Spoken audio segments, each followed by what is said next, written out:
ऐसा है भाई साहब और बहन जी, ये ऑन है, आवाज़ आ रही है? हाँ, तो पहला संबोधन हमारा भाई साहब और बहन जी से पहले जहरी जी को होता है कि आवाज़ आ रही भाई साहब और बहन जी के लिए कि नहीं। तो हम लोग जो है घूमते घूमते आ गए हैं अमरोहा। अमरोहा बड़ी धांसू जगह है, ठीक है। और हमने सबसे पहले अमरोहा सुना था, छोटे थे तो क्रिकेटर सुना था कि साहब चेतन चौहान कोई क्रिकेटर हैं, वो अमरोहा से सांसद बनते हैं। और 2017 में जब चुनाव हुए थे तब चेतन चौहान साहब अमरोहा की एक सीट है नौगांव सादात, वहाँ से विधायक बने थे। फिर योगी आदित्यनाथ सरकार में मंत्री भी बने थे। कोविड के दौरान उनका देहांत हो गया। अभी उस सीट से उनकी पत्नी संगीता चौहान है, उपचुनाव हुए थे, वो विधायक हैं। तो नौगांव सादात जो इलाका है वो बड़ा मशहूर है फैब्रिक के काम के लिए। मतलब मैं जिस पे बैठा हूँ ये यहीं पे बनता है कपड़ा। ये मुल्ला जी हैं, मास्टर जी हैं, ये सब लोग इस पे काम करते हैं। अंदर मशीन के करघे लगे हुए हैं और हाथ के करघों पे भी ये काम होता है। बेडशीट बनती हैं ये वाली, ये जो ढेर लगा हुआ है सारा, और कुछ स्कार्फ भी बनते हैं, गमछे। आप में से कई दोस्त पूछते रहते हैं ना कि आप गमछे कहाँ लेते हो, तो मैं आपको बोलता हूँ कि मैं पूरे देश में घूमता हूँ, दुनिया में भी कहीं कहीं, तो जहाँ से जो दिख जाता है। जैसे एक भाई हमसे मिलने आए थे शामली में, है ना, तो भाई नौकरी करते हैं सरकारी, उनकी पत्नी भी अध्यापिका है, तो वो मेरे लिए ये गमछा लाए। तो या तो मैं कहीं जाता हूँ तो लेता हूँ, जैसे मैंने यहाँ से लिए, या कोई मेरे दोस्त मुझे दे जाते हैं आपके जैसे। तो मसला ये है कि नौगांव सादात 2-3 चीज़ों के लिए बड़ा मशहूर है। एक तो जो ये फैब्रिक का काम है, ख़ास तौर पे चादरों का काम है, ये बिल्कुल प्रीमियम क्वालिटी की चादरें हैं। और आप देखिए बढ़िया फैब्रिक है, मतलब इतना बढ़िया फैब्रिक है कि हमने ये तय किया कि इस बार दिवाली के तोहफे में हम नौगांव सादात की चादरें ही अपने प्रियजनों को देंगे। दूसरा, यहाँ जैकेट का काम काफ़ी उम्दा होता है, वो भी हम लोग देखने जाएंगे।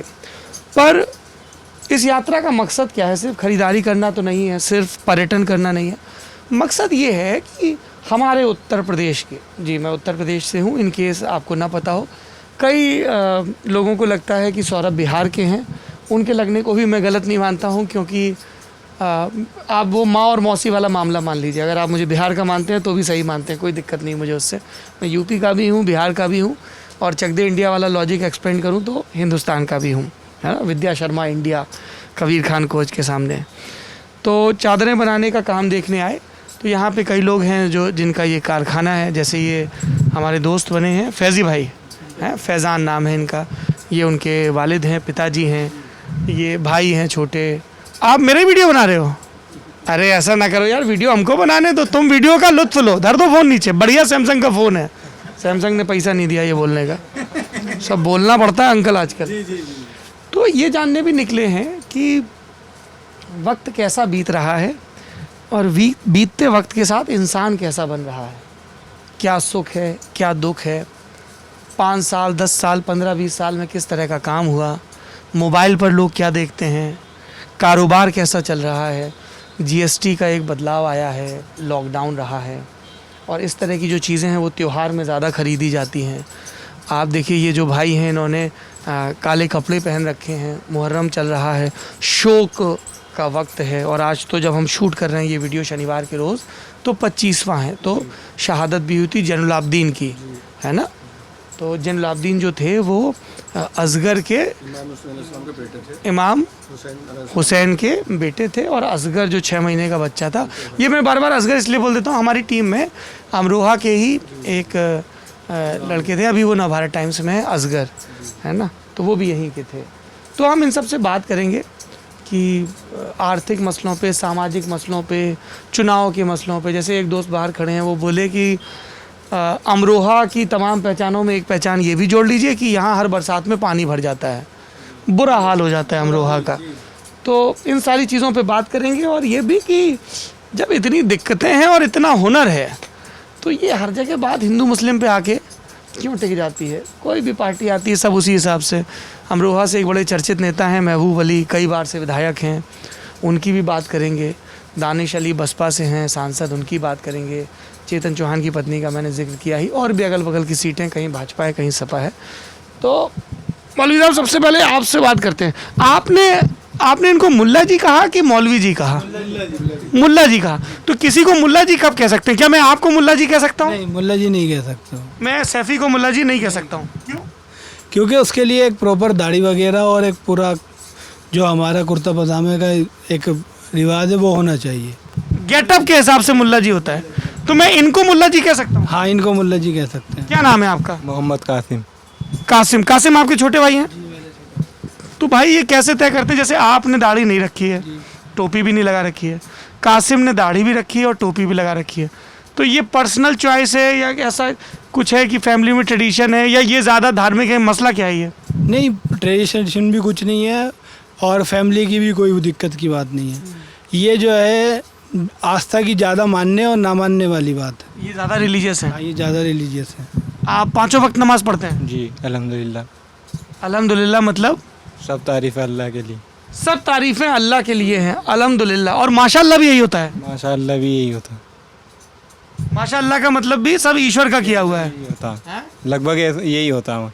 अल्हम्दुलिल्लाह, अल्हम्दुलिल्लाह, अल्हम्दुलिल्लाह। क्या खूबसूरत चादर बनी है, अल्हम्दुलिल्लाह, माशाअल्लाह। हाँ, जैसे कोई बड़ी खूबसूरत चीज़ होती है तो लोग कहते हैं माशाअल्लाह बड़ी खूबसूरत चीज़ बनी है, हैं? सब ईश्वर का किया हुआ है, बढ़िया। तो आप नहीं जाते हैं पाँचों वक्त नमाज़ पढ़ने? मतलब मैं ये इल्ज़ाम की शक्ल में नहीं, क्यूरियोसिटी है। हाँ, मैं 5 वक्त नहीं जाता हूँ, वैसे जाता हूँ। जुमे के जुमे जाते हैं? हाँ, जो ही वैसे भी जाता हूँ, बीच में भी जाते ये हैं। देखिए, ये इनके वालिद हैं, पिताजी हैं, नाराज़ हो रहे हैं, कह रहे हैं नहीं नहीं ऐसा भी मत करो भाई।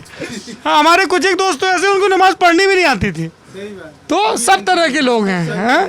हाँ, तो अब इनको मैं मुल्ला जी कह सकता हूँ क्योंकि इनका गेटअप है। अब मैं इस चीज़ का ख्याल रखूँगा। क्या नाम है आपका? मोहम्मद आबिद। मोहम्मद आबिद। आबिद साहब, आपकी कितनी उम्र है? होगी 42-43 साल। और आप कब से ये काम कर रहे हैं करघे का?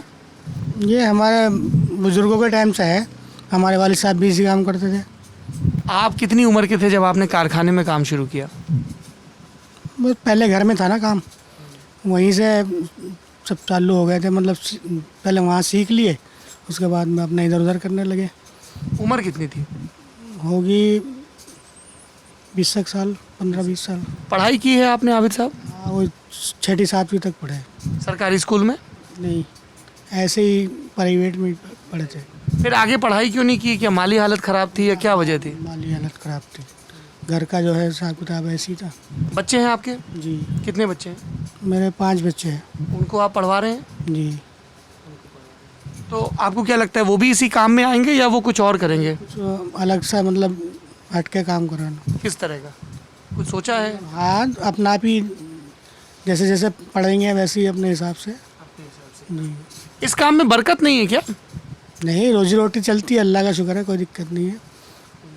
पर आगे कोई आप नहीं चाहते कि आपका बच्चा ये काम करे, इसकी वजह क्या है? बस ये है, अब हम तो कर रहे हैं इस काम को, सामने वालों को नहीं पसंद आएगा तो उसी हिसाब से करेंगे ना वो। अब हमारा तो मतलब यहीं कट जाएगी, इसी में ज़िंदगी है समझो। उन्हें अपना सोचना आगे का कैसे करना है। अच्छा ये बताइए, आप यहाँ कितने बजे कारखाने में आ जाते हैं सुबह? नहीं, मैं तो यहीं पे रहता हूँ। रहते ही यहीं हैं? और परिवार? परिवार गांव है, अलग है यहाँ से, कितना दूर है? 30 किलोमीटर। तो कैसे हफ्ते हफ्ते में जाते होंगे वो, जब छुट्टी उट्टी रहती होगी? तो ये आपने सब काम ही सीखा, इसका कोई जैसे मान लीजिए मैं सीखना चाहूँ तो उसका क्या तरीका है कि मैं कहीं किसी पॉलिटेक्निक में दाखिला लेके भी सीख सकता हूँ या यहीं पे आके इंटर्नशिप करनी पड़ेगी मास्टर जी तभी सीखूंगा? बताइए मास्टर जी। हाँ, सीख सकते हो, कहीं डिप्लोमा वगैरह होता है इसका। होता है? क्या नाम होता है डिप्लोमे का? उसको मतलब क्या बोलो, क्या? ये सेंटर होता है वो, जैसे यहाँ तो है नहीं शायद, वहाँ है पानीपत में ज़्यादा काम है ना ये, तो वहाँ सरकारी सेंटर है सिखाने के लिए, वहाँ से अपना वो डिप्लोमा देते हैं। मैं ये सवाल इसलिए पूछ रहा हूँ और आप भी बताइएगा, आप भी ये काम करते होंगे हैं? आपके पिताजी? नहीं, कई बार ये होता है ना कि फर्स्ट जनरेशन काम होता है, आपने ये काम किया या है 3rd जनरेशन? जैसे कई जगह जब मैं रोज़गार देने वाले लोगों से बात करता हूँ, जैसे आपके यहाँ कितने लोग काम करते हैं? सब पूरा बनना ढुलाई उलाई जोड़ जाड़ के सब होंगे 15 से 20 लोग। तो आप 10-12 लोगों को रोज़गार देते हैं। कई हमने बड़ी फैक्ट्रियाँ भी देखी सहारनपुर शामली तरफ, तो कई रोज़गार देने वालों ने ये कहा कि जो लोकल इंडस्ट्री की ज़रूरत है, जो स्किल की ज़रूरत है, तो आसपास के जो संस्थान हैं वो उस स्किल को सिखाएं। तो अमरोहा में क्या ऐसे पॉलिटेक्निक या ITI हैं जहाँ पे इस काम को सिखाया जाता हो? यहाँ यूपी में जो है वो बनारस यूनिवर्सिटी के नाम से हिंदू, तो वहाँ ये इसका वो डिप्लोमा वगैरह देते हैं। 5 साल का कोर्स है उसका।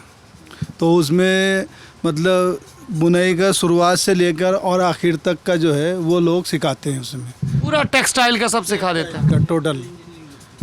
तो और वो जो है मतलब कपड़े के बारे में भी, मतलब डिजाइनिंग के बारे में भी सिखाएंगे, और रंगाई के बारे में भी सिखाएंगे, और बुनाई के बारे में भी सिखाएंगे। ये चीज़ है।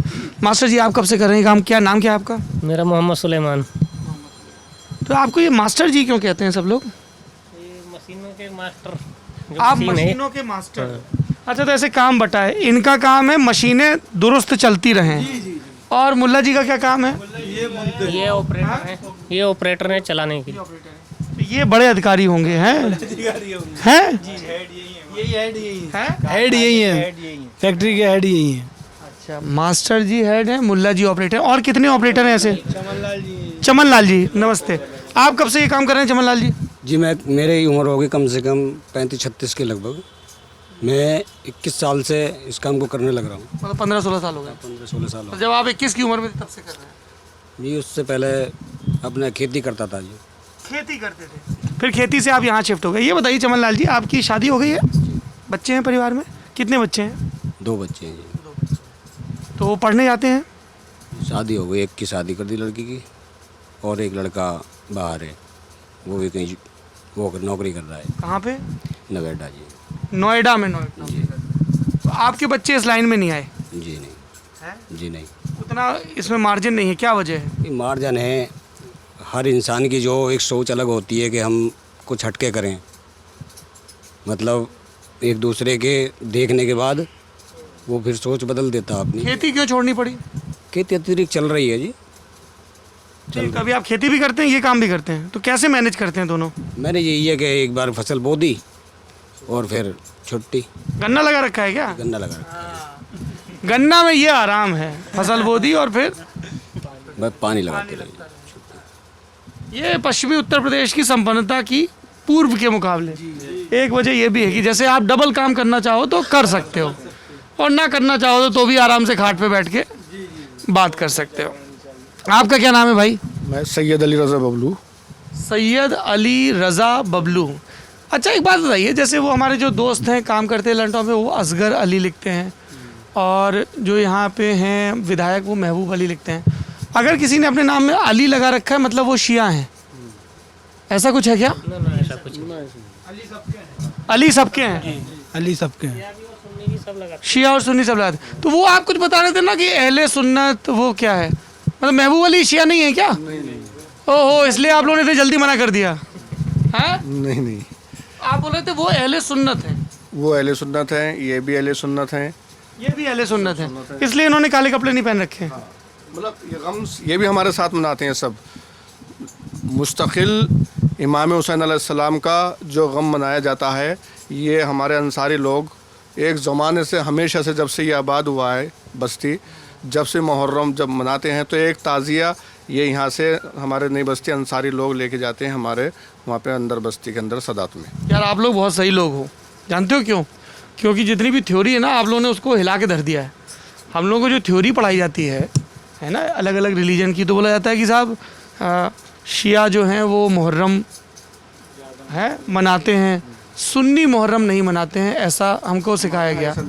लेकिन नौगांव सादात का अपना एक भाईचारा है, हैं? जी भाईचारा है, सब मनाते हैं मुहर्रम को। ये बचता है। मामा जी एक रिकॉर्डिंग कर रहा हूँ, आपको फ़ोन करता हूँ, भोजन घर पे ही करूँगा, अभी करता हूँ फ़ोन। ये वो गम है कि इंसान को बेदार होने दीजिए, हर कौम पुकारेगी हमारे हुसैन। हाँ, ये मैंने लिखा देखा था वहाँ जानसठ में, इमाम बाड़े में, है कि हर कौम पुकारेगी हमारे हुसैन। हुसैन मोहम्मद साहब के दामाद थे, नवासे थे। हजरत अली, क्या रे यार मैं ऊपर नीचे कर देता हूँ। हजरत अली दामाद थे और हुसैन उनके बेटे थे, और वो करबला की लड़ाई में शहीद हुए थे। हाँ, हसन बेटे थे, सॉरी इमाम हसन इमाम हुसैन बेटे थे मौला अली के, हाँ, और रसूलुल्लाह के नवासे थे, देवते थे। एक सेकंड थोड़ा सा फिर से रिवाइज करते हैं। वेट मोहम्मद साहब की बिटिया का नाम था फातिमा। फातिमा के हस्बैंड का नाम था हज़रत अली, जो आप अपने नाम में लिखते हो अली। तो मोहम्मद साहब की बेटी फातिमा, फातिमा के हस्बैंड का नाम हज़रत अली, हज़रत अली के बेटे हुसैन हैं, हसन और हुसैन, जो करबला की लड़ाई में शहीद हुए थे। दोनों हुए थे? नहीं, इमाम हुसैन हुए थे। हुसैन हुए थे, इसलिए कहते हैं हाय हुसैन हम ना हुए हैं। बेशक। अच्छा जी, बेशक अगर करबला के मैदान में अगर हम होते तो हम इमाम हुसैन अलैहिस्सलाम से पहले अपनी जान दे देते। अच्छा, तो इसलिए ये शोक का वो है। कोड़े भी मारते हैं और काला कपड़ा लेके मातम करते कि हैं, आग का मातम करते हैं, जंजीर का मातम करते हैं, सिर्फ खमे का मातम करते हैं। हाँ, वो तो सब लोगों ने देखा ही हुआ है। अच्छा, ये बताइए कि आप लोग ये जो काम कर रहे हैं, हाँ पॉलिटिकल, तो आप लोग ये जो काम कर रहे हैं, इस काम पर बीते वक्त में कैसा असर पड़ा? मतलब पिछले 10, 20, 50 साल की बात करें तो धंधे में किस तरह का बदलाव आया है? आप बताइए, नाम बताइए अपना। मेरा नाम नसीम अहमद है और मैं ये कपड़े का काम करता हूँ। इस 2-3 साल के अंदर इसमें इतना चेंजिंग आ गया लॉकडाउन की वजह से कि कच्चा माल जो है वो बहुत आसमान छू रहा है रेट, और पक्के माल बनने के बाद जो है उसका रेट 0% आ रहा है। और पोजीशन ये है कि पार्टी ऑर्डर दे देती है और फिर बाद में उसका अगर आगे बिक रहा है तो माल ले लेती है, वरना तो घर पे छोड़ देती है। ये पोजीशन लॉकडाउन की वजह से हो गया है। पेमेंट नहीं है इस काम में। पेमेंट 2 माल लेने के बाद 3 महीने बाद देती हैं, 6 महीने बाद देती हैं पार्टियाँ। अगर ये पेमेंट का शेड्यूल सही हो जाए तो इस कारोबार में फिर से जान पड़ जाए। तो पेमेंट का शेड्यूल, तो जैसे आप लोग प्राइवेट प्लेयर हो, तो आपके और जो पेमेंट दे रहे हैं उनके बीच का, इसमें सरकार दखल दे सकती है क्या? अगर सरकार कोई ऐसा कानून बना दे जिसकी वजह से जो दूसरी पार्टियां हैं जो हमसे माल लेती हैं उन्हें 1 महीने के अंदर ही या 15 दिन के अंदर पेमेंट करनी पड़े, ये शर्त लगा दे। फैजी भाई, ऐसा मुमकिन है क्या कारोबार में कि सरकार दखल दे? नहीं, सरकार का इतना दखल तो इसमें नहीं चलेगा। सरकार अगर चाहे तो अपने से एक नया मार्केट प्लेस हमें दे सकती है जिसमें के बायर्स भी हों और हम जाके अपना वहाँ माल बेच पाएँ। मतलब किस तरह, थोड़ा और खोल के बताइए। सरकार एक योजना लाए, एक मार्केट प्लेस दे, अमरोहा में दे, दिल्ली में दे, कहाँ दे? यूपी में कहीं भी दे दे, जिससे कि सारे बुनकर वहाँ पे अपना माल ले जाएं और एक पर्टिकुलर किसी भी जो वहाँ पे कस्टमर हों उन्हें वो बेच पाएँ। एक टेक्सटाइल पार्क बन जाए बड़ा सा, लखनऊ में, मिर्ज़ापुर, बनारस, जहाँ पे एयरपोर्ट हो, तो एक बड़ा सा टेक्सटाइल पार्क बन गया, उसमें हज़ारों दुकानें हों। राष्ट्रीय लेवल पे हो जाए, हैं? राष्ट्रीय लेवल पे हो जाए, उसमें हज़ारों दुकानें हों और वेंडर्स को वो एलोकेट कर दी जाएं। वहाँ पे आप अपना डिस्प्ले रखो, रेट कार्ड, डिज़ाइन और कुछ प्रोडक्ट का डिस्प्ले, तो जिसको आना है वहाँ आके और आपको ऑर्डर दे दे। और ये आप अपने कारखानों में, जैसे यहाँ काम होता है और वहाँ पे सीतापुर में होता है, मिर्ज़ापुर में होता है, कई जगह होता, भदोही में होता है, तो वहाँ से आ जाए, ये कह रहे हैं। ऐसा कोई टेक्सटाइल पार्क है नहीं? ऐसा नहीं है कुछ। ऐसा नहीं है कि हमने कुछ भी मतलब अपना प्रोडक्ट जनरेट किया और जाके एक मार्केट प्लेस में जाके बेच दिया, ऐसा नहीं है। उसके लिए हमें जो है वो प्राइवेट सेक्टर में ही जो एक्सपोर्टर होते हैं उनसे जाके अपना प्रोडक्ट बेचने के लिए उनसे, या प्राइवेट कंपनी जो भी, कोई भी गवर्नमेंट लिमिटेड कंपनी नहीं है इसमें कि हाँ जाके आपको एक ट्रस्ट मिले गवर्नमेंट की साइड से। नहीं, गवर्नमेंट कंपनी तो नहीं बना सकती है, पर गवर्नमेंट ये कर सकती है कि अमरोहा में ही एक पार्क बना दे कि साहब ये 50 वेंडर हैं, यहाँ मिलेंगे। इस स्तर पे भी अगर गवर्नमेंट स्टार्ट करे तो उसमें कोई दिक्कत नहीं है। एक पर्टिकुलर विभाग तो हमारा चल ही रहा है, बुनकर विभाग है गवर्नमेंट की तरफ से। क्या करता है बुनकर विभाग? बुनकर विभाग का जो है आके फ़िलहाल तो कोई गवर्नमेंट की, फ़िलहाल इस गवर्नमेंट में अभी कोई स्कीम नहीं आ पाई है बुनकरों के लिए। और जो क्या बोलते हैं इसका, पावर लूम का जो इलेक्ट्रिसिटी सब्सिडी का है उस पर भी अभी विचाराधीन है। वो भी गवर्नमेंट ख़त्म भी कर सकती है उसे या आगे बढ़ा भी सकती है। अभी क्या रेट होता है पावर लूम पे? मतलब पावर लूम मतलब जो करघा है वो अगर बिजली से चल रहा है तो उसको पावर लूम बोलते हैं। जाहिर सी बात है, फिर उसकी बनावट भी अलग होती है क्योंकि वो पावर से चल रहा है। उसके लिए गवर्नमेंट का एक फ़िक्स चार्ज की स्कीम है जिससे कि आपको यूनिट कितना भी हो, एक लूम का फ़िक्स चार्ज होता है। बड़े वाले लूम का हमारा 160 रुपये फ़िक्स चार्ज है जो गवर्नमेंट का पर लूम, हर लूम पे पर लूम का। उसके लिए लूम साइज के ऊपर छोटा लूम का जो है वो 100 रुपये होता है, बड़े लूम का 160 रुपये होता है साइज के हिसाब से, जो गवर्नमेंट ने फिक्स चार्ज किया हुआ है। उससे आपको कितना यूनिट आप यूज़ कर रहे हो कितना नहीं कर रहे हो उससे गवर्नमेंट को कोई वो नहीं है, वो जो है विभाग देता है उसका सारा पैसा इलेक्ट्रिसिटी बोर्ड को। और क्या कर सकती है सरकार जिससे ये बुनकरी काम, जैसे ये काम है ये तो पूरी दुनिया में जाता होगा, कहाँ कहाँ जाता है यहाँ की चादरें?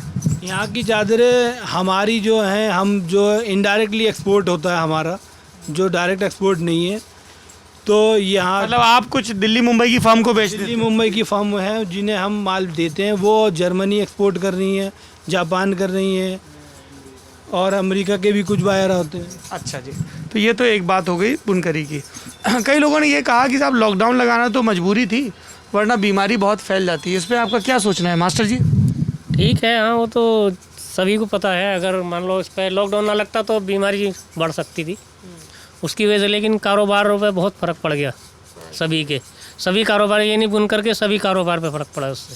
सरकार ने कैसे हैंडल किया कोविड को, कैसे ध्यान रखा कि नहीं रखा? बस कहीं ज़्यादा रखा कहीं कम रखा, थोड़ा खोल के बताइए का विस्तार से। वो तो प्रशासन के हाथ में था ना सारा कुछ, कहीं ज़्यादा कंट्रोल करा कहीं थोड़ा कम नॉर्मल हुआ है। लेकिन हमारा जो ये ज़िला रहा है बिजनौर अमरोहा, ठीक रहा ये भी, इतना ज़्यादा इसमें फैला नहीं जितना जैसे दिल्ली या मुंबई वगैरह का सुना था इतना। टीका लगवाया आपने? नहीं, टीका लोग अभी ऑनलाइन लगा, 2 बार आगे लाइन में लगे लेकिन लगा नहीं है, पहले ही भाग जाते हो, कभी ख़त्म हो गए कभी टाइम ख़त्म हो गया। आप जाते हो लाइन में लगे रहते हो, वो लगवाते नहीं हैं? टाइम नंबर नहीं आ पाता ना, एक बार तो ख़त्म हो गए थे, एक बार आने जी वो टाइम ख़त्म हो गया। कहाँ पे गए थे बताइए जगह का नाम? हमारे अपने गांव में। नाम बताइए गांव का। आजमपुर गांव है, इसमें पड़ता है बिजनौर में। आपने लगवा लिया टीका? आप थोड़ा इसकी चिंता करिए, ये थोड़ा हक से कह रहा हूँ मैं, आप लल्लन टॉप देखते हो इसलिए कि जो भी आपके यहाँ काम कर रहे हैं उनके टीका लगवाइए। जी, सबको टीका लगवाएंगे, हम ही लेके जाएंगे अब सबको। बहुत बढ़िया। अच्छा, अब ये बताइए, जैसे यहाँ 5 साल से योगी आदित्यनाथ की सरकार है, उसके पहले 5 साल अखिलेश यादव की सरकार रही, उसके पहले 5 साल मायावती की सरकार रही, तो आपके हिसाब से किन सरकारों ने कैसा काम किया? देखिए, जो ये 5 साल गुजरे हैं और गुजरने वाले हैं, इस सरकार में हमारी बहुत मतलब हमारी क्या मतलब सरकार तो सबकी है, सरकार जब होती है तो सबकी होती है, किसी एक की नहीं होती। और इस सरकार ने बहुत काम किए और बहुत मतलब सहूलत दी है। और लॉकडाउन में भी हमारे जो मुख्यमंत्री हैं इन्होंने बहुत संभाला और बहुत सहूलत दी, वरना अगर मुख्यमंत्री इतना ध्यान नहीं देते तो लोग बीमारी से तो मर रहे थे, भूख के मारे मर जाते। किस तरह से, थोड़ा विस्तार से बताएंगे?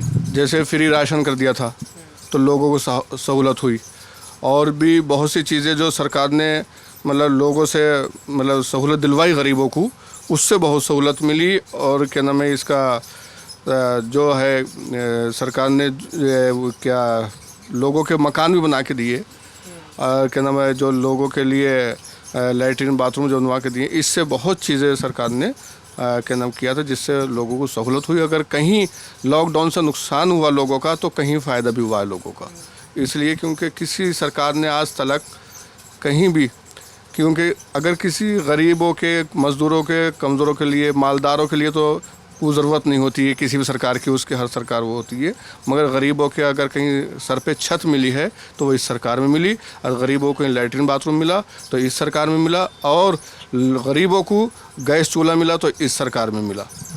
कासिम, आपके हिसाब से योगी आदित्यनाथ ने कैसा काम किया? काम तो ठीक ही कर रहे हैं, और जो है हमें और थोड़ी सहूलत कर दें हमारे काम में तो हमारा और फ़ायदा हो जाए। जैसे रॉ मटेरियल अवेलेबल करा दें, कुछ सब्सिडी वगैरह रॉ मटेरियल पे मिल जाए, क्योंकि रॉ मटेरियल बहुत बढ़ता जा रहा है इसका। नई लेबर इसकी आ नहीं रही है कुछ। क्यों नहीं आ पा रही नई लेबर? क्योंकि नई लेबर इसलिए रेगुलरिटी नहीं है काम में। अभी हमें ऑर्डर मिलेगा तो हम 2-3 महीने काम कर लेंगे, फिर ऑर्डर नहीं है तो 1-आध महीना खाली भी रहना पड़ सकता है। तो खाली रहेंगे तो वो बेचारे अपने घर बार को कैसे पालेंगे, तो इसलिए वो कुछ और काम ढूंढने निकल जाते हैं। जब वहाँ पे सेट हो जाता है दूसरे काम में तो ये काम छोड़ देता। अखिलेश यादव की सरकार कैसी थी? अखिलेश यादव की सरकार में कुछ सहूलतें आई थी, ये हमारा इलेक्ट्रिसिटी बिल जमा हो रहा था। अब ये 2-3 साल से इलेक्ट्रिसिटी बिल हमारा जो पर लूम है ये जमा ही नहीं कर रही। क्या बोल रहे हैं? कुछ बोलते ही नहीं है, बस चक्कर कटवाते रहते हैं ये अधिकारी। अभी तो वो बोल रहे थे सरकार अच्छा काम कर रही है, आप भी बोले। हाँ, तो जो सरकार के ऑर्डर आ रहे हैं अधिकारी उन्हें मान कहाँ रहे हैं।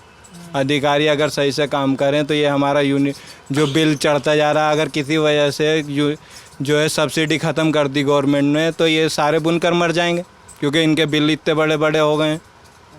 कॉमर्शियल आएंगे, और कॉमर्शियल आएंगे तो ये बेचारे जमा कहाँ से करेंगे। और सब्सिडी वाला बिल जमा होगा तो सब सही से जैसे जमा करते आ रहे हैं अब तक ऐसे ही कर देंगे। अगर मैं आपको सही समझ पा रहा हूँ तो आप ये कह रहे हैं कि अखिलेश यादव के समय सब्सिडी थी और इधर बिल रेगुलर मिल रही थी। अब जो है 2-3 साल से हमारा कोई बिल जमा नहीं हो रहा है, जब से ये सेंसन वगैरह कुछ लगाया है गवर्नमेंट ने, सब्सिडी पे जमा नहीं हो रही है। मायावती का शासनकाल कैसा था? वो तो 10 साल पहले था, उसे हम इतना कहाँ देख पाए। कोई तो अभी कुछ बसपा का असर है यहाँ पे कि ख़त्म हो गया? बसपा का कोई असर नहीं है जी, सपा और बीजेपी का है। और इनमें से जिसकी भी सरकार बन जाए, वैसे हम तो वोट जो है समाजवादी को देंगे, बाकी और की जिम्मेदारी तो हर आदमी की अपनी है। ये आपने अपना नाम बताया गुड्डू, सैयद अली रज़ा, आगे बबलू। हाँ, तो बबलू जी कह रहे हैं कि योगी आदित्यनाथ ने बहुत काम किया, आप कह रहे हैं सपा को देंगे, ये क्या है? नहीं, काम हर आदमी के हर सरकार खुश नहीं कर सकती है। तो हमें तो मुलायम सिंह जी खुश करते थे, और इन्हें जो है योगी आदित्यनाथ जी खुश करते हैं। कैसे, मतलब क्या फ़र्क है? बताएंगे ये। नहीं, आपको मुलायम सिंह जी की सरकार क्यों अच्छी लगती थी? अखिलेश यादव अच्छी लगती थी कि हमारे बिजली का बिल जो है वो उसके सब्सिडी के हिसाब से था। अब इन्होंने जो है ये 3-4 साल से जो है सब्सिडी का कुछ समझ में नहीं आ रहा, अधिकारी चक्कर लगवाते हैं और बिल जमा होता नहीं। तो ये अगर सब्सिडी क्लियर नहीं होगी तो आगे चल के तो बुनकर मर जाएगा। देखिए, रही अखिलेश यादव जी की बात और योगी जी की बात। अखिलेश यादव जी और मैं योगी जी को बता रहा हूँ, क्योंकि जब से योगी जी की सरकार आई है तो इस सरकार आने से गुंडागर्दी ख़त्म हो गई, बदमाशी ख़त्म हो गई, सबसे बड़ी बात तो ये है। और दूसरा ये, योगी एक फ़कीर इंसान है और अपने लिए कभी उन्हें कोई ज़रूरत नहीं, उन्हें कुछ करना नहीं। जो मतलब उन्हें अपने लिए करना हो और लोगों का कोई माल अपने आप को घसीटना हो या लेना हो, क्योंकि योगी हैं, फ़कीर हैं, लाचार हैं, अपना जो भी सोचना है गरीबों के लिए, हम लोगों के लिए सोचना फ़र्ज। मुल्ला जी, ये एक भाई साहब कह रहे हैं कि अखिलेश यादव ने बड़ी चिंता की, दूसरे कह रहे हैं योगी फ़कीर इंसान है, आपको क्या लगता है? मैं इस बारे में क्या बता सकता हूँ? अरे भाई, आप एक हुनरमंद आदमी हैं, वोट डालने जाते हैं तो कुछ सोच के ही जाते होंगे ना वोट डालने, कौन सा नेता अच्छा, कौन सा बुरा, कौन सा हमारा ख्याल रखेगा, हैं बुनकरों का या मेरे बच्चों की पढ़ाई का, स्कूल अस्पताल, तमाम आदमी के जहन में सोच होती है ना। आप क्या देख के वोट डालते हो फिर? यही कि आने वाले 5 साल जो हमारे ठीक ठाक बीत जाए। ये तो ऐसे तय करोगे ना कि पहले किसका वक्त ठीक लगा। कौन सा नेता पसंद है आपको? अखिलेश यादव। क्यों?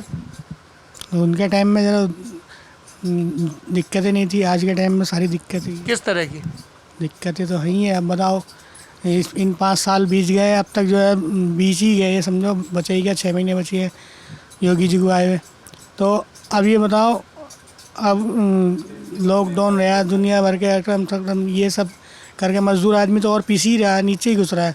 मज़दूर आदमी के जो है वो तो पहले से ही मजदूरी करता था और नीचे नीचे होता जा रहा है। तो बड़े लोगों का काम है, बड़े ठीक। हाँ, क्या कह रहे हैं कासिम? सरसों का तेल जो है 80-90 रुपये बिक रहा था, वो भी महंगा था, अब जो है 200 रुपये हो गया है। पेट्रोल डीजल आसमान छू रहे हैं। ये जितना भी भाड़ा होता है, ये 100 रुपये में हमारा पानीपत से बोरा आ जाता था यान का, अब जो है वो 250-300 रुपये लेते हैं। आपका क्या नाम है? मोहम्मद सुभान। सुभान, क्या करते हैं आप? सर मैंने अभी 12th किया है पिछले साल बायोलॉजी से, तो अब मैं नीट की तैयारी के लिए दिल्ली जाने की प्लानिंग में हूँ। अभी फ़िलहाल मैं फ्री था तो अब कारखाने में टाइम दे रहा था पापा के साथ। अच्छा, आप बड़े होके डॉक्टर बनना चाहते इंशाल्लाह अगर मेहनत और किस्मत ने साथ दिया तो डॉक्टर बनेंगे ज़रूर। हैं? इंशाल्लाह मेहनत और किस्मत ने साथ दिया तो लड़का डॉक्टर सुभान हो जाएगा। इंशाल्लाह सर, आपकी दुआ साथ दी। मेरी दुआ तो हर मेहनत करने वाले नौजवान के साथ होती है, हैं? अच्छा, ये बताओ, ये एक भाई साहब कह रहे हैं कि योगी सरकार अच्छी है, दूसरे कह रहे हैं कि अखिलेश सरकार अच्छी है। आपको कौन नेता ठीक लगता है? कोई लगता है ठीक? सर देखिए, ये तो अब ऐसा होता है, अब मैं हूँ, अब मेरे को अगर आपसे कुछ फ़ायदा लगेगा तो मैं तो आप मेरे लिए अच्छे हो, और इनको आपसे फ़ायदा नहीं होगा तो आप इनके लिए बुरे रहोगे। तो ये तो हर आदमी का एक अपना नज़रिया होता है। आप मान लीजिए मेरा योगी सरकार में फ़ायदा हुआ तो मुझे तो योगी सरकार अच्छी लगनी है, चाहे वो कैसी भी हो। अब किसी का अखिलेश सरकार में फ़ायदा हुआ तो वो उसको अच्छी लगनी है। तो अब रही बात हमारी, तो सर हमारे तो अखिलेश जी अच्छे लगते हैं, क्योंकि हमें उन्होंने लैपटॉप वगैरह दिए थे बच्चों को, और बहुत चीज़ें हैं। पेट्रोल डीजल महंगा हो गया, अब पहले सस्ता था, और घर का राशन हालांकि अब मैं ही ला रहा हूँ, पहले भी थोड़ा बहुत लाता था, तो उसमें फ़र्क दिख रहा है मेरे को। जो दाल 50 या 60 रुपये किलो थी वो अब 150 रुपये 100 रुपये किलो हो रही है। तेल महंगा हो रहा है, और अपना चावल इतना महंगा हो गया, गेहूँ आटा महंगा हो गया। महंगाई आप कह रहे हो एक बड़ा मसला है। महंगाई तो सर ये, अब मान लीजिए जो प्रॉफिट है या वो इनकम है वो तो सर लगभग उससे और थोड़ी कमी हो रही है जो पहले होती थी, मगर अब और महंगाई हो गई तो वो जो इनकम बचती थी वो अब बिल्कुल आधी हो गई है। अब जो घर के बच जाता था पैसा वो अब बिल्कुल नहीं डिपॉजिट हो रहा। अच्छा ये बताओ सुभान, जैसे घर में बाकी सब लोग तो कारखाने में, फिर आपने कैसे ये इरादा किया कि मुझे डॉक्टर बनना है? मतलब क्या डिस्कशन हुए थे घर में? सर बस सब बड़े भाई यहीं पे लगे हुए थे, तो मैं पढ़ भी रहा था, तो भाई ने मुझे राय दी थी, फैज़ान भाई ने, कि भाई तू इंटर में बायो ले और फिर इंशाल्लाह तेरा डॉक्टरी में एडमिशन कराएंगे, मेहनत भी करना तू। तो फिर सर मुझे घर वालों ने ही मोटिवेट किया, और दोस्त थे मेरे, उन्होंने ही बायो वगैरह ली। तो फिर जैसा मैं जिस उसमें रहा दोस्तों के साथ, तो मुझ में थोड़ा चेंजिंग आई, तो फिर मैंने बायो वगैरह ली। तो मैंने मेहनत करी, इंटर में मेरे लगभग 72% नंबर आए थे, तो फिर अब मैं उसकी तैयारी में लगा हुआ हूँ। कोई अच्छा कॉलेज वगैरह हो जाए यहाँ से जो है सब अमरोहा में अच्छे कॉलेज नहीं है? 15 किलोमीटर सवारी से जाना पड़ता है, 1 घंटा आने का, 1 घंटा वापस आने का, तो 2 घंटे तो बच्चे के यही ख़राब हो जाते हैं। कोई CBSE बोर्ड का कोई अच्छा कॉलेज स्कूल हो जाए यहाँ पे। नौगांव में है, बहुत कॉलेज है, स्कूल है, मगर नौगांव में कोई नहीं है। नौगांव में इतने विधायक रहे, जैसे अभी चेतन चौहान के पहले कौन थे विधायक? यहाँ अशफाक अली थे। 2012 में ही ये 2012 पहले किस विधानसभा में आती थी? अमरोहा में आती अमरोहा में थी महबूब अली, वहाँ से विधायक हैं 4-5 बार के, और मंत्री रहे। तो आप लोगों ने कहा नहीं महबूब अली से कि भाई बाकी सब ठीक है, हमारे बच्चों की पढ़ाई का ख्याल रखिए, कुछ बनवाइए, कुछ करवाइए? अभी विचारधीन डाल देते हैं, सब विचार करते हैं बस। उन्होंने कॉलेज स्टार्ट किया है, GMS कॉलेज, महबूब अली जी ने, वहाँ पर उसमें वो कौन सा, वो कहाँ पर है, वो लोधीपुर में, तो उनका अपना मेडिकल कॉलेज तैयार हो रहा है। Private medical college? हाँ प्राइवेट है वो उनका अपना, उसमें मतलब गरीब का बच्चा कहाँ पढ़ेगा? नहीं, फीस वगैरह सर इतनी नहीं है, और वो कंसेशन भी करते हैं, कोई अगर उनका मिलने वाला है, कोई नाम लेता है कि हम वहाँ से आए हैं, और फैसिलिटी वगैरह है उसमें, हॉस्टल फैसिलिटी वगैरह सब फ्री है। मतलब ऐसा नहीं है कि वो उनकी बिल्कुल ऊन उतार रहे हैं, वो डिस्काउंट मतलब हर चीज़ के हिसाब से करती हैं। बताइए भाई, यहाँ पे आप आगे आइए जरा, क्या नाम है आपका? मोहम्मद अरशद। मोहम्मद अरशद, क्या करते हैं आप? मेरी फैक्ट्री है जैकेट की। जैकेट की फैक्ट्री है? तुम्हारी फैक्ट्री में चलूंगा अभी मैं, बन रही है जैकेट आज? जैकेट बन रही है। हाँ, अभी मोहम्मद अरशद की फैक्ट्री में जाएंगे। तो यहाँ पे जैकेट का काम कब से हो रहा है मोहम्मद? जैकेट का काम तो हम छोटे से देख रहे हैं, जब से हमें समझ। क्या पढ़ाई लिखाई की आपने? मैं बीटेक इंजीनियर हूँ। अरशद ने बीटेक किया, कहाँ से? ये मैंने हरियाणा फरीदाबाद से किया है जी। और आपका क्या नाम है? मोहम्मद हसन। क्या करते हैं हसन आप? क्या पढ़ाई लिखाई की है, क्या काम करते हैं, विस्तार से बताइएगा। इंटर किया है और बस पापा के साथ ही रहता हूँ यही कारखाने में। तो हमारे पास, और कासिम आप कब कितना पढ़े हैं? मैंने BSc की है, ग्रेजुएशन। तो अभी हमारे पास 2 तरह के नौजवान हैं। एक अरशद हैं, बीटेक करके आए हैं और कारखाने में लग गए। इन्होंने 12वीं तक पढ़ाई की, ये आगे चल के डॉक्टरी करना चाहते हैं। इसको बंद करो भैया। और बाकी लोग हैं। तो अब मैं 2-3 सवाल आपसे जानना चाहता हूँ।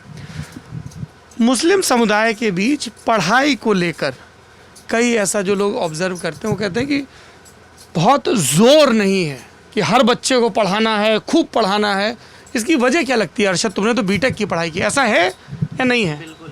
यहाँ ऐसा है, लोग बाग बिजनेस पे ज़्यादा ध्यान देते हैं। लोगों की सोच है कि बिजनेस ही बेहतर है, उससे ज़्यादा कमाई हो सकती है। पढ़ाई पे इतना ध्यान, क्योंकि पहले लोग बाग पढ़े लिखे नहीं है, इसलिए उनकी सोच भी ऐसी है। बाकी तुम्हें क्या लगता है?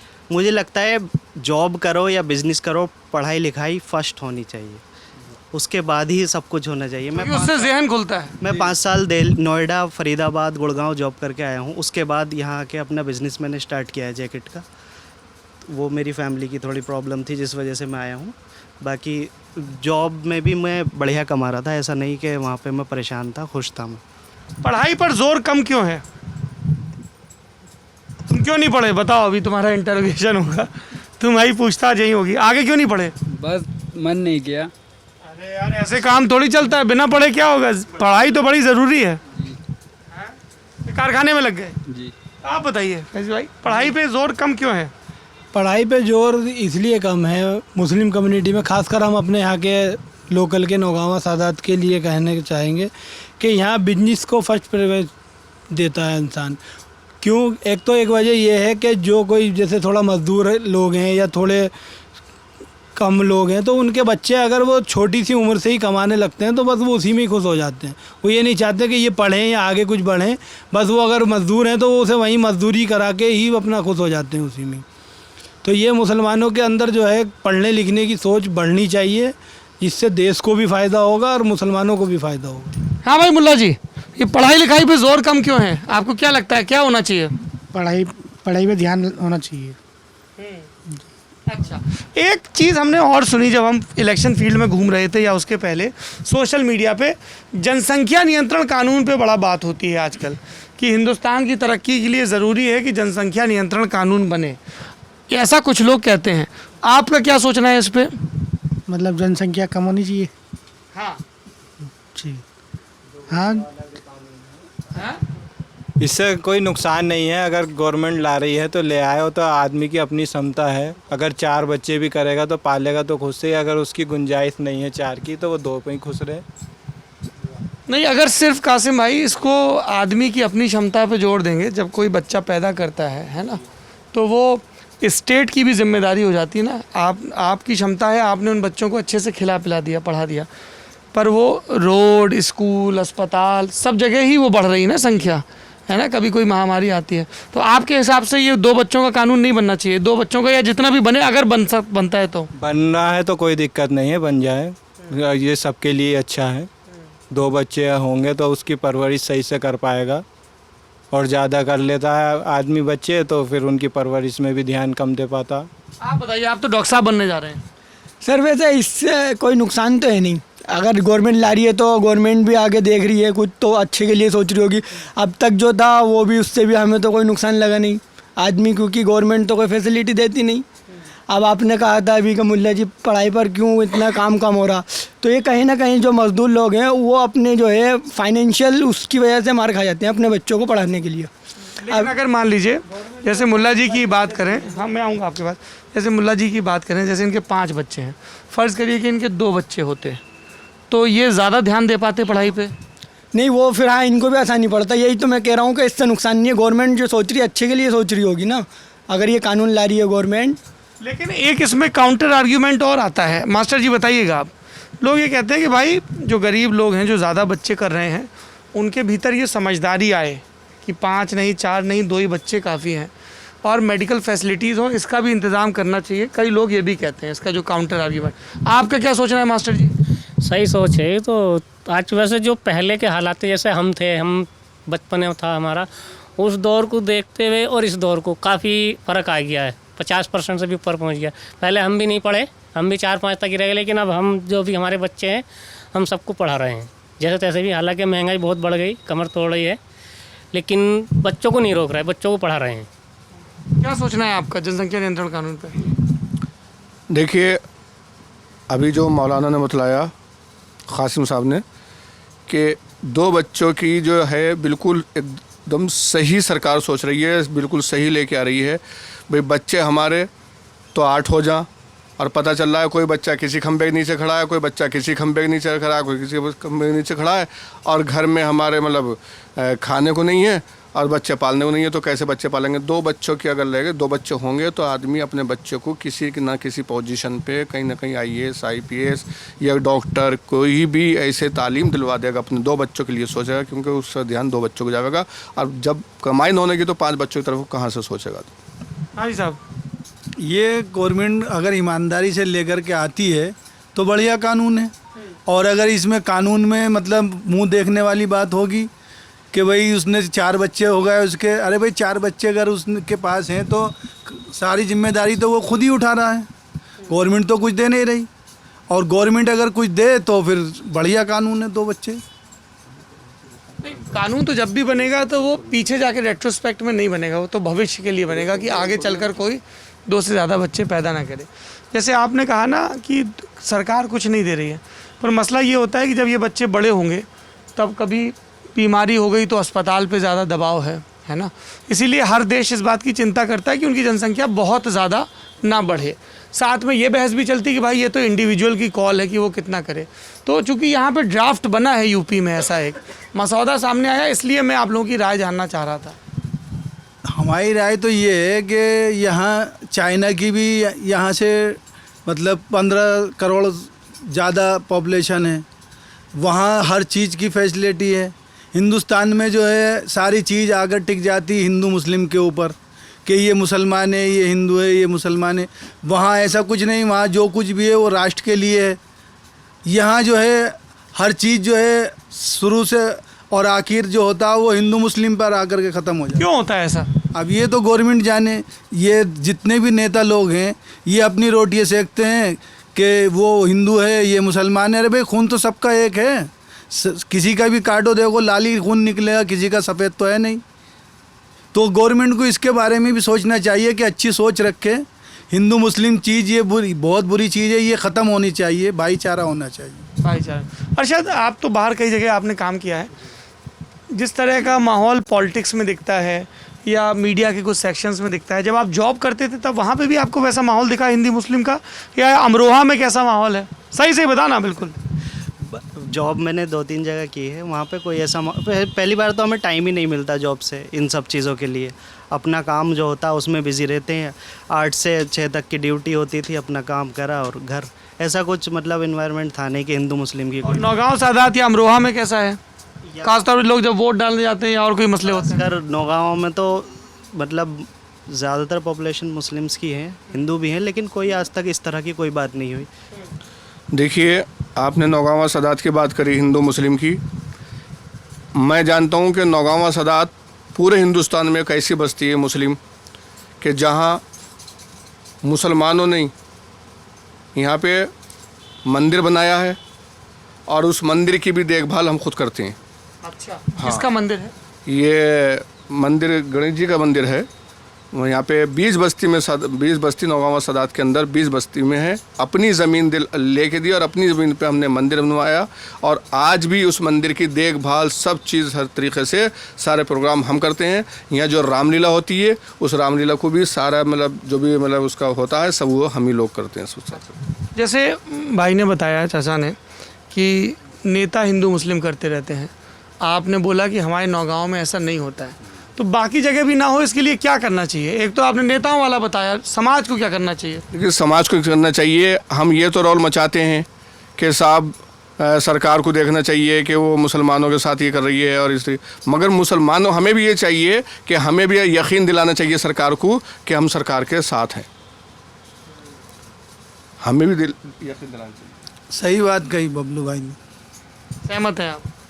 एक बबलू भाई ने और बात कही थी, जो बात फिर कुछ और शुरू हो गई कि लॉ एंड ऑर्डर, कि अखिलेश यादव के टाइम पे गुंडाई बहुत थी, अब नहीं है। आप इससे इत्तेफाक रखते हैं? देखो जी, यहाँ तो कभी गुंडागिरी रही नहीं बस्ती नौगांव सादात के अंदर, और 20-25 किलोमीटर में जाके जिसका जैसा मामला है वो वैसी बात करता है। अच्छा, आप बताइए बात ये लॉ एंड ऑर्डर की। यहाँ पे तो हमने आज तक कोई गुंडागर्दी मतलब हिंदू मुस्लिम दंगा सुना है। हिंदू मुस्लिम दंगा नहीं, लॉ एंड ऑर्डर हो जाता है फिर कि गुंडई किसी और की, चेन स्नैचिंग, लूट, बाकी किसी तरह की कोई लूटपाट यहाँ नहीं है, कोई गुंडागर्दी नहीं है। सब कुछ सब जाति सब धर्म के लोग बहुत सुकून से रहते हैं। आप क्या सोचते हैं जमलाल जी? आगे आइए थोड़ा सा। जनसंख्या नियंत्रण कानून बनना चाहिए कि नहीं बनना चाहिए? बनना चाहिए। बनना चाहिए। क्या वजह है? जी, वजह इसमें बहुत से खर्चे ऐसे हैं जो आदमी ज़्यादा जनसंख्या करने के बाद कंट्रोल नहीं कर पाता। कम जनसंख्या रहेगी, कम बच्चे होंगे तो उसमें अच्छा सा मैनेजमेंट कर लेगा आदमी। क्या चाहते हैं आप, सरकार क्या करे आपके लिए? बताइए फैजी भाई। सरकार से हमें जो है बस यही सब चीज़ चाहिए जनसंख्या कानून पे आप जैसे बात कर रहे थे, तो जनसंख्या कानून के लिए जो है पहले सरकार को एक अच्छा सा एजुकेशन इंफ्रास्ट्रक्चर बनाना चाहिए यूपी के अंदर, जिससे कि लोग जब तालीम होगी उनके पास तो वो अपनी फैमिली प्लानिंग खुद से करेंगे। सरकार को भी उसमें सोचने की ज़रूरत नहीं पड़ेगी, क्योंकि जब लोग पढ़ेंगे लिखेंगे तो वो जाहिर सी बात है कि बच्चे खुद से ही कम हो जाएंगे फिर। पहली बात, क्योंकि अब एजुकेशन है, यूपी का जो एजुकेशन है वो गवर्नमेंट के लिए बहुत एक बड़ी चुनौती है कि लोगों को यहाँ एजुकेट करे पहले। उसके लिए कि मुस्लिम या हिंदू के लिए नहीं है, वो एजुकेशन सिस्टम सबके लिए बनेगा, एक अच्छा इंफ्रास्ट्रक्चर तैयार करे गवर्नमेंट। कासिम, आपको भी ये लगता है कि एजुकेशन दुरुस्त होगी तो लोग इस पे ध्यान देंगे? अगर कानून बना दे के गवर्नमेंट के हर बच्चे को जो है 12th करना है या BSc वगैरह कुछ भी करना है, तो कानून इस पे बनाए ना पहले कि हर माँ बाप को जो है बच्चों को पढ़ाना है यहाँ तक, तो जो एजुकेट हो जाएगा बच्चा तो वो फिर अपने बच्चे भी फैमिली प्लानिंग भी खुद से करेगा। मतलब जब जागरूक ही नहीं होगा तो उस पर कानून लाद दो तुम 2 का या 4 का, तो वो जागरूक नहीं होगा तो वो तो 3 भी कर लेगा, 4 भी कर लेगा, बाकी उस पर कानून ही तो लदा है। अगर उसे कोई फैसिलिटी नहीं मिलती है गवर्नमेंट की, तो वो जब उसे पता ही नहीं है मेरे लिए क्या क्या दे रही है गवर्नमेंट, तो वो तो लेगा ही नहीं कुछ भी। हाँ, कुछ कह रहे थे आप इस पे? जी बिल्कुल दिलचस्प एक आया सुझाव। जी बिल्कुल, बहुत अच्छी बात कही है अभी कासिम भाई ने कि जब 2 बच्चे हों तो 2 बच्चों के साथ साथ ये है कि वो बच्चे किसी भी तरीके से करें, माँ बाप करें, या माँ बाप की इतनी गुंजाइश नहीं है 2 के बाद भी थोड़ा सा मतलब गवर्नमेंट को भी उन्हें सहारा लगाना चाहिए। अच्छा जी, एक मैं आखिरी सवाल आपसे पूछना चाहता हूँ। जैसे वो अमरोहा में मैंने सुना कि जल भराव बहुत होता है, पहले तो नौगांव भी उसी का हिस्सा था, ये पानी क्यों भरता है इतना अमरोहा में?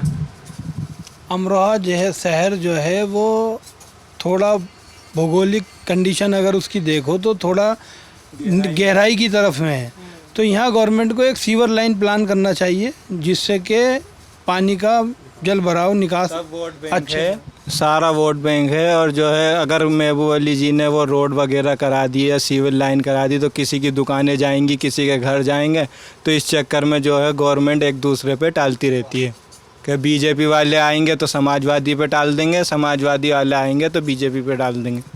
हाँ जी, ये सही कह रहे हैं? बिल्कुल सही है। जब भाई पब्लिक का नुकसान हो जाए, मेरे वोट का नुकसान ना हो, लीडर तो यही चाहेगा। एक बात है, थोड़ा सा पब्लिक की भी इसमें, जैसे मैं अभी अमरोहा में आवास विकास कॉलोनी में गया, सबसे अच्छी कॉलोनीज में से एक मानी जाती है ना? वहाँ पे मैंने देखा कि जहाँ तक लोगों का प्लॉट है, लोगों ने उसके आगे ऐसे पेवमेंट बना रखा है, किसी ने 3 फीट का, किसी ने 2 फीट का। तो आप सड़क पे धीमे धीमे धीमे धीमे, ये मैं सबसे विकसित कॉलोनी की बात कर रहा हूँ। बाकी जगह भी हम देखते हैं, हम जब गांव में कल हम थे सिसोना गांव में, तो हर कोई गांव समाज की ज़मीन पे कब्जा करने में लगा हुआ है। तो ये लोग, सबको ये लगता है यार उसने तो 2 फीट बढ़ाई, मैंने तो मैं भी 2.5 फीट बढ़ा लेता हूँ, फिर एक ने 2.5 बढ़ाई, एक ने 3, मतलब 3 कर लेता है। वो उसके पीछे वाले से मकान जब बनाएगा तो अपना आगे ही बनाता है वो, ये भी एक गलत है। लोगों के लिए जगह छोड़नी चाहिए, रास्ते जितने तंग होंगे उतने ही लोगों को दिक्कत होगी, आने वाली जनरेशन को दिक्कत होगी। चलिए, तो मैं इसलिए ये बात लाया कि नेताओं की जवाबदेही तय करें, लेकिन हम अपनी जवाबदेही भी तय करें। क्या हमने अपने बच्चों को अच्छी शिक्षा दी? क्या हमने सरकार के बनाए नियमों का ठीक से पालन किया? क्या हमने अपना काम ईमानदारी से किया? और सरकारों से भी पूछें कि क्या वो अपना काम ईमानदारी से कर रही हैं। वो सिर्फ आपकी जाति, आपके धर्म के नाम पे आपसे वोट मांग रही हैं, या अपने काम के नाम पर भी वोट मांग रही हैं। यूपी का ये हालचाल हम लेते रहेंगे। इस बातचीत के बारे में आपकी जो भी राय हो कमेंट बॉक्स में ज़रूर बताइएगा। शुक्रिया।